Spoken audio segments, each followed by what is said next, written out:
Très chers amis, bonjour. Très heureux de vous retrouver aujourd'hui. Et nous allons nous intéresser aujourd'hui à l'art du chant-signe. C'est un art à part entière qui consiste à traduire en langue des signes une chanson en essayant vraiment au maximum de faire passer toute la profondeur, tous les sentiments qui sont dans la chanson, arriver à faire passer donc tous ces éléments-là et même à faire passer le rythme de manière à ce que la personne qui n'entend pas la musique puisse sentir quand même le rythme. Et nous allons voir ensemble comment faire. Il y a 6 étapes à franchir. Alors je vais déjà partir d'une phrase, bien sûr. Voilà la phrase qui pourrait faire partie d'une chanson. Faire 5 km à pied tous les jours, ce n'est pas la mer à boire. Première chose à faire, c'est repérer dans la phrase les mots qui peuvent poser problème lors de la traduction et déjà rechercher les expressions typiques entendantes qui ne sont pas traduisibles telles quelles. Alors là, vous avez certainement repéré l'expression « ce n'est pas la mer à boire », expression typique française entendante qu'on ne traduira surtout pas telle quelle en langue des signes. Ce n'est pas la mer à boire. Comment allons-nous traduire cela? Simplement par « ce n'est pas difficile ». Pas difficile. On va signer difficile, pas, et on va labialiser pas difficile. Et si on regarde un peu plus près, il y a aussi une autre expression, faire 5 km à pied. Le verbe faire en langue des signes, on l'a vu la dernière fois, c'est le verbe faire, va s'utiliser pour désigner quelque chose que l'on fabrique ou une action qu'on fait. Mais faire 5 km à pied, non, ça ne va pas marcher. On ne fait pas des kilomètres en langue des signes. On ne fait pas faire des kilomètres. Non, c'est impossible. On va utiliser donc une autre formule. Marcher 5 km. Alors marcher, on peut le faire comme ça. Marcher 5 km. Mais surtout pas faire 5 km. Donc déjà, dans une petite phrase comme ça, on a vu déjà 2 pièces liées à des expressions purement typiques entendantes. Deuxième étape, c'est de repérer les mots qui peuvent avoir aussi un double sens, de manière à pouvoir utiliser le signe qui correspond vraiment au sens du mot dans la phrase. Par exemple, le verbe apprendre. En langue française, il a 3 sens différents. Ça peut être acquérir des connaissances, donc c'est le verbe apprendre en langue des signes, mais il peut avoir parfois un autre sens. Par exemple, je vous apprends la langue des signes, et bien là le verbe apprendre va plutôt signifier enseigner, je vous enseigne la langue des signes. Et je ne vais pas traduire, je ne vais pas utiliser le même signe, je vais utiliser ce signe-là qui veut dire enseigner, je vous enseigne la langue des signes. Et le verbe apprendre, parfois, a aussi une autre connotation, c'est le fait d'être mis au courant de quelque chose. Et là encore, je ne vais pas traduire apprendre, parce que là, il s'agit d'acquérir des connaissances. Je ne vais pas traduire je vous enseigne. Je vais traduire, voilà, j'ai appris que, voilà, ou j'étais mis au courant. Voilà.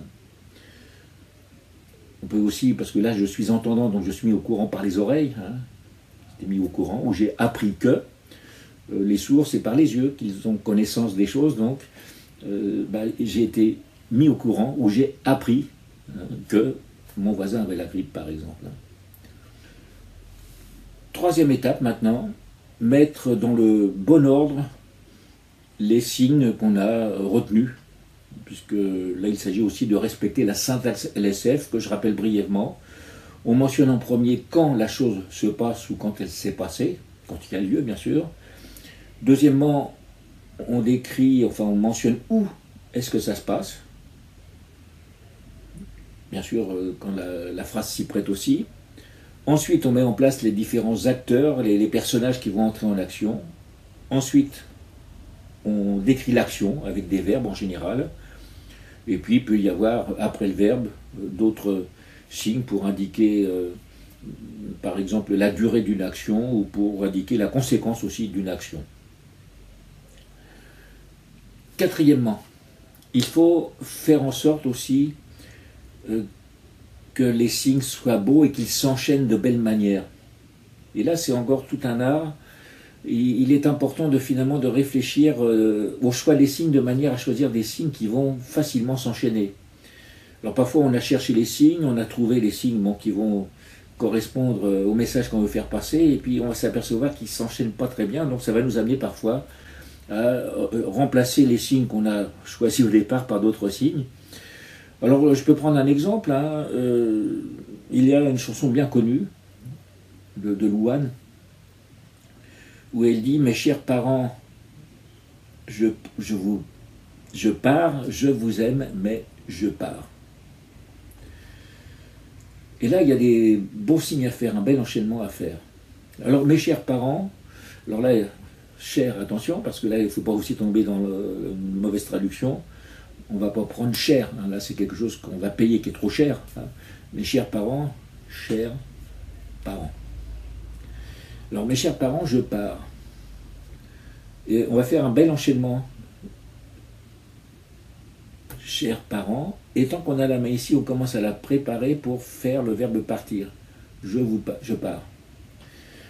Mais avant même qu'on ait fini le geste, tout de suite, il faut penser au geste suivant. Je vous aime. Et comme ils sont deux, ben, j'étends un peu plus la main. J'enchaîne, mais, allez, un beau geste bien élégant, et je pars. Un peu plus vite, hein.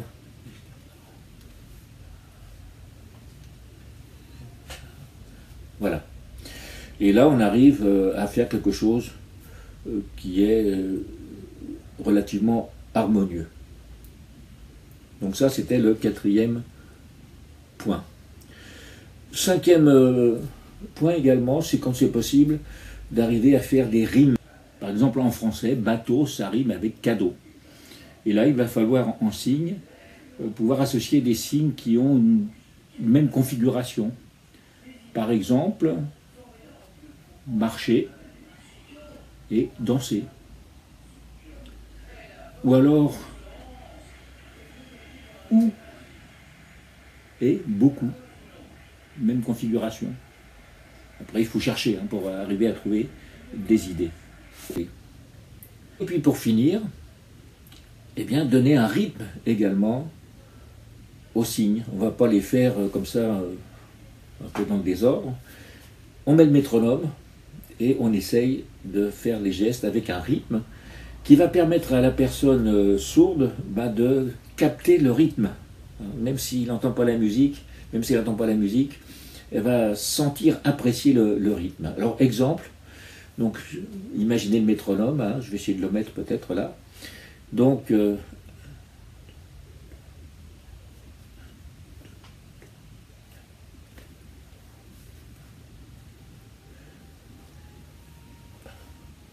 alors voilà, j'ai essayé de faire de mon mieux pour rythmer cette chanson. À mes chers parents, je pars, je vous aime, mais je... Alors maintenant, le premier bonus, réponse à vos questions. Alors une question qu'on me pose souvent, est-ce que la langue des signes est universelle? Est-ce qu'on pratique la même langue partout à travers le monde? Eh bien, hélas non. Hélas non, il y a la langue des signes française, la langue des signes italienne, la langue des signes américaine, etc. Il y a à peu près, d'après certaines sources, pratiquement 200 langues des signes différentes. Et même en France, où on pratique la langue des signes française, enfin dite française, il y a des variations régionales.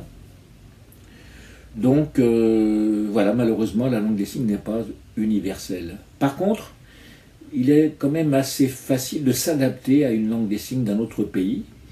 Tout simplement parce que c'est très intuitif.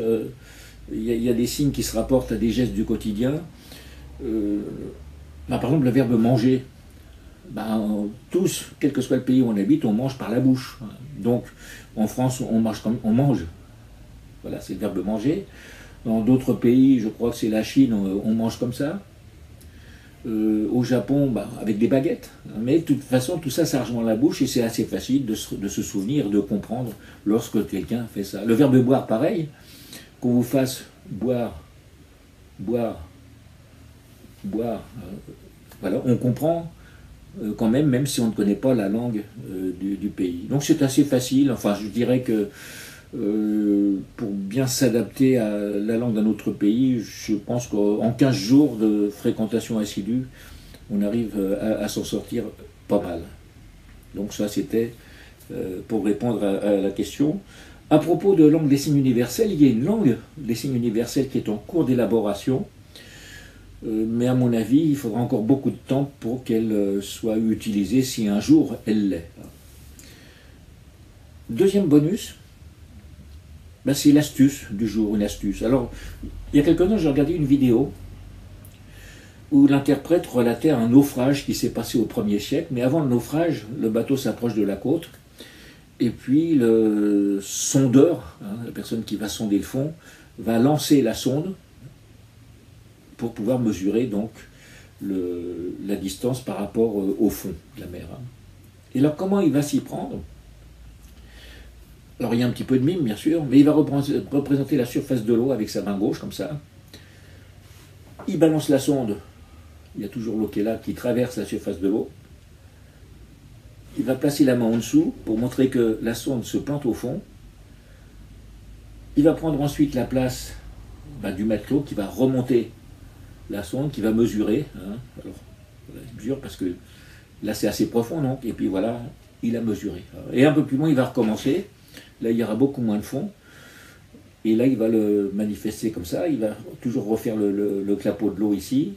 La sonde, on balance la sonde qui traverse l'eau, qui se plante dans le fond. Il remonte.